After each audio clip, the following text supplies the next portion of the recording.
Hello everyone, welcome back to my channel. In today's video, I'm going to teach you how to build client portals in Wix Studio.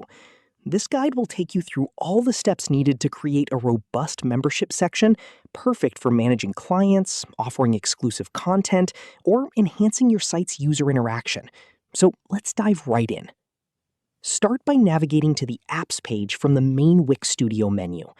Once on the Apps page, search for the Wix Members Area app and install it. This app is crucial as it will allow you to manage site members effectively.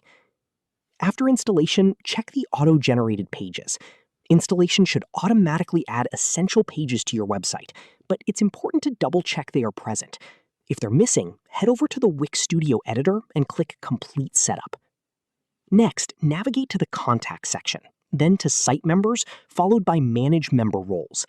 Within the Manage Member Roles area, you can add, remove, and adjust user roles, enabling you to establish different levels of access for your clients. Click the New Role button. Fill in the details for this role, such as its name and description. This step is vital for organizing and distinguishing your clients' various access levels. If you found this video helpful, please subscribe to my channel for more tutorials. Thanks for watching.